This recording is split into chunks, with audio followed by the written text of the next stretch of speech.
Hello दोस्तों, राधे कृष्णा। मैं नीलम तिवारी आप लोग का अपने चैनल राधे कृष्णा में स्वागत करती हूँ। उम्मीद करती हूँ कि आप लोग स्वस्थ होंगे, मस्त होंगे। भोलेनाथ की कृपा आप सभी लोगों पे बनी रहे। जैसा कि आप जान रहे हैं कि होली का त्यौहार आने वाला है और होली के त्यौहार के एक हफ्ते पहले होला अष्टक लगता है, यानी कि फागुन मास के जो होता है अष्टमी तिथि से होला अष्टक शुरू होता है और पूर्णिमा तिथि को समाप्त होता है शुक्ल पक्ष में। तो होला अष्टक में जो हमारे ग्रह होते हैं वो उग्र हो जाते हैं। ग्रहों का जो परिणाम होता है दुष्परिणाम पड़ने लगता है। तो इसलिए कुछ ऐसा उपाय बताया गया है कि इसमें कुछ ऐसी चीज़ें करने से जो ग्रहों का प्रभाव होता है वो कम हो जाता है। होला अष्टक में शुभ कार्यों को करना वर्जित बताया गया है।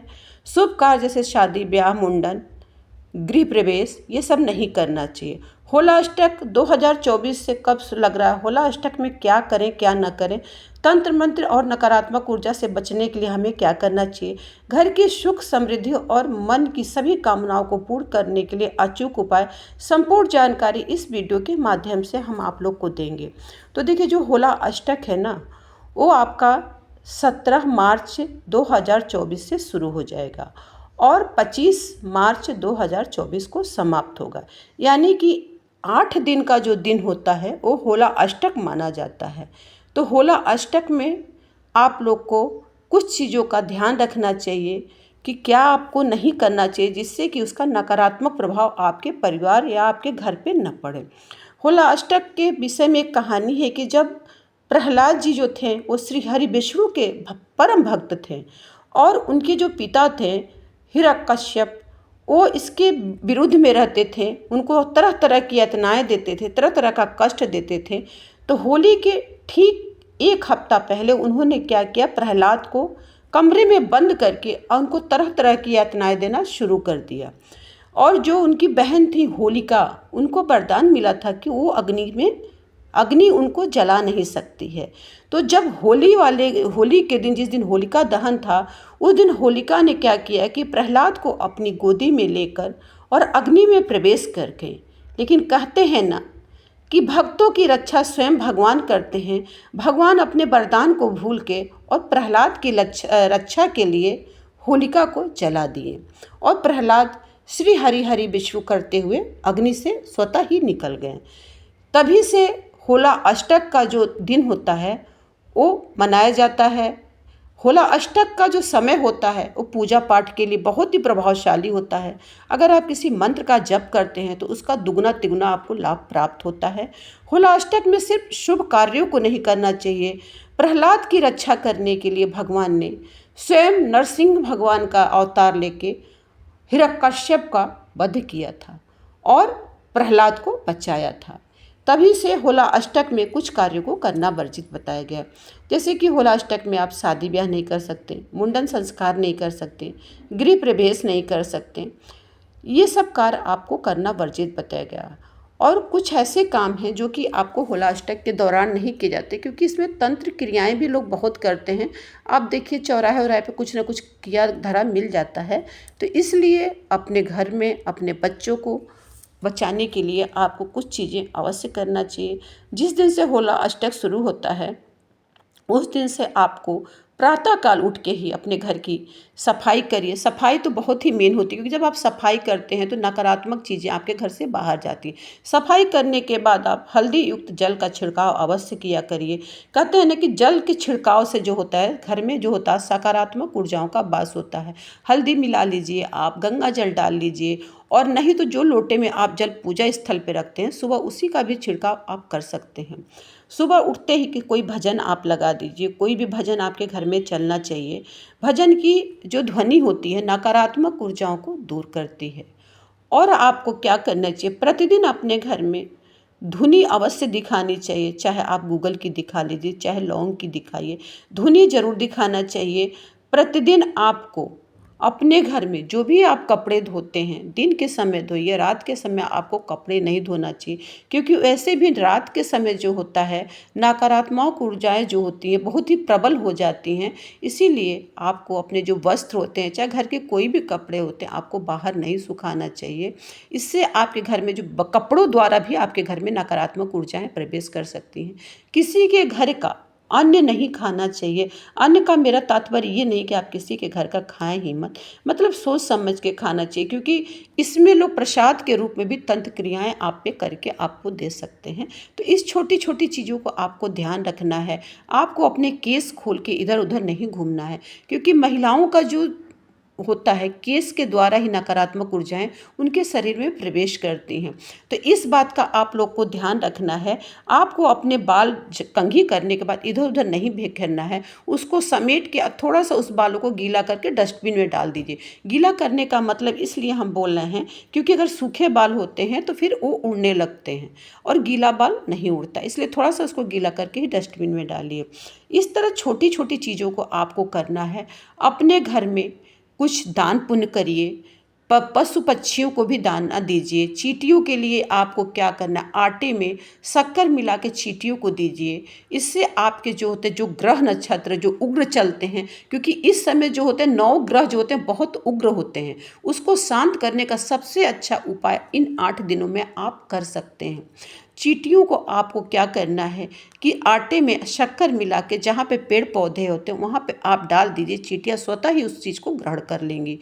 पशु पक्षियों के लिए पानी की व्यवस्था कर दीजिए। आप गाय के लिए रोटी निकालिए, कुत्ते के लिए रोटी निकालिए, कौवे के लिए रोटी निकालिए। छोटे छोटे जो उपाय होते हैं हमारे जीवन में बहुत ही लाभ देते हैं और हमें इसका पता भी नहीं चलता। छोटी छोटी चीज़ें जरूर आपको करना चाहिए होला अष्टक के दौरान। होला अष्टक में जितना भी आप पूजा पाठ करते हैं उतना आपको दुगुना तिगुना इसका फल प्राप्त होता है, क्योंकि इन 8 दिनों में प्रहलाद जी ने भगवान विष्णु की अनंत भक्ति की थी और उसी का परिणाम था कि वह स्वतः ही अग्नि से निकले और जो होलिका थी उनका विनाश हुआ। तो कहते हैं ना कि भगवान अपने भक्तों के लिए अपने द्वारा दिए हुए वरदान को भी भूल जाते हैं। इसीलिए अगर इन 8 दिनों में आप किसी मंत्र का जप करते हैं, कोई चीज़ आप अपनी पूजा बढ़ाते पूजा करते हैं, उसका फल आपको अवश्य मिलता है। इसलिए इन 8 जो दिन होते हैं ये पूजा पाठ के लिए अति उत्तम है। इन 8 दिनों में आपको पूजा पाठ अवश्य करना चाहिए। और शाम के समय जब गोधूली की बेला होती है, यानी कि जब दिन की समाप्ति और रात का वो होता है, जब दिन और रात मिलते हैं, उस समय आपको अपने दरवाजे के पास एक दीपक प्रज्वलित करना है। या तो सरसों के तेल का करिए या तो फिर तिल का तेल का, घी का नहीं किया जाता है, क्योंकि जो हमारा दरवाज़ा होता है वहाँ पे हमारे पितरों का वास होता है। अगर आप वहाँ पे दीपक प्रज्वलित करते हैं उसमें कुछ दाने आप सरसों का डाल दीजिए। सरसों का इसलिए कहते हैं कि नकारात्मक चीज़ें आपके घर में नहीं आएंगी, कोई कुछ किया धरा है वो भी आप पर नहीं आएगा। तो जो सरसों के तेल का दीपक होता है, आपको पितृ जो होते हैं वो आपके प्रसन्न होते हैं। ये और जब पितृ प्रसन्न होते हैं तब देवता स्वतः ही खुश हो जाते हैं आपसे। तो आपको इन 8 दिनों में अपने दरवाजे पे एक दीपक जरूर प्रज्वलित करना चाहिए। इससे आपके घर में सुख शांति की बात होता है, धन की भी आपकी उन्नत होती है। अगर मान लीजिए कोई बाधा आ रही है नौकरी चाकरी में, वो भी स्वतः धीरे धीरे समाप्त हो जाती है, क्योंकि पितर लोग का आशीर्वाद बहुत ही ज़रूरी होता है हम लोगों के लिए। तो आप दीपक जलाइए, घर के मंदिर में सुबह शाम आप दीप प्रज्वलित करिए, भगवान को भोग लगाइए। आप अगर आपके घर में लड्डू गोपाल हैं तो उनको भी आप अच्छे से उनकी इस दिनों में सेवा करिए, क्योंकि वो भी श्री हरि के ही अवतार हैं। तो इस तरह आपको अपना पूजा पाठ का टाइम जो है बढ़ा देना है। इसमें कुछ चीज़ों का आपको ध्यान रखना है। बच्चों को किसी के हाथ का कुछ दिया हुआ मत खाने दीजिएगा, क्योंकि आप जानते हैं सामने वाला क्या कर सकता है, बच्चे नहीं जानते हैं। इसलिए कोई भी चीज़ आए तो पहले उसको आप अग्नि में, मान लीजिए कहीं से कुछ आपके घर में आता है, कोई कहता है कि मैं प्रसाद दे रही हूँ या दे रहा हूँ, आप उसको थोड़ा सा लेके अग्नि में डाल दीजिए, फिर थोड़ा सा अपने ग्रहण करिए, फिर अपने बच्चों को दीजिए, या तो थोड़ा सा उसका भाग बाहर फेंक दीजिए। क्योंकि देखिए आजकल इंसान अपनी उन्नति के लिए, अपने आगे बढ़ने के लिए, दूसरों का नुकसान करने के में कोई भी कसर नहीं छोड़ता है। वो किसी तरह दूसरों को गिराने का हर संभव प्रयास करता है। तो इस बात का आप लोग को ध्यान रखना है।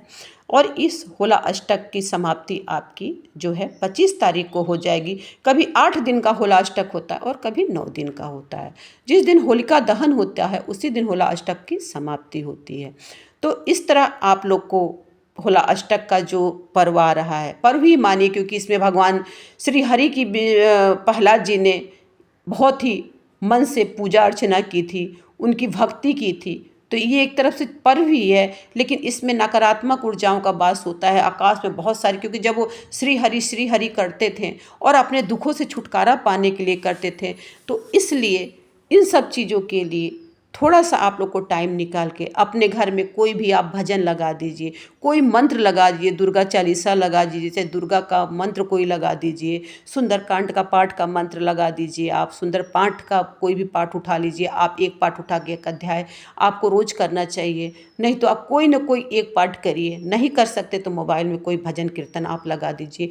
उसकी ध्वनि जहाँ जहाँ जाएगी, मान लीजिए आपके घर के सदस्यों के कान में गुजेगी, तो उनको भी लाभ होगा, आपको भी लाभ होगा। अगर आपके पास टाइम नहीं है तो आप ऐसा भी कर सकते हैं। घर में आपको अपनी सुख समृद्धि शांति बनाए रखना है। घर की सफाई पर विशेष ध्यान दीजिएगा, क्योंकि जहाँ नकारात्मक ऊर्जाएं होती हैं वहाँ पे बहुत कुछ चीज़ें घटित हो जाती हैं और आपको पता नहीं चलता है। अगर आपको मेरी जानकारी अच्छी लगी हो तो प्लीज़ एक लाइक और एक शेयर कर दीजिएगा, ताकि हमको भी लगे कि हाँ, मेरी वीडियो आप लोग को अच्छी लगती है, तो हम और मेहनत करें और अच्छी वीडियो आप लोग को देने की कोशिश करेंगे।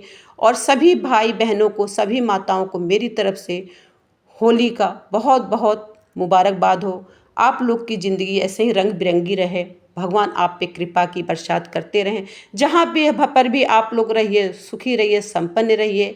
यहीं पे हम अपनी बाड़ी को विराम देते हैं।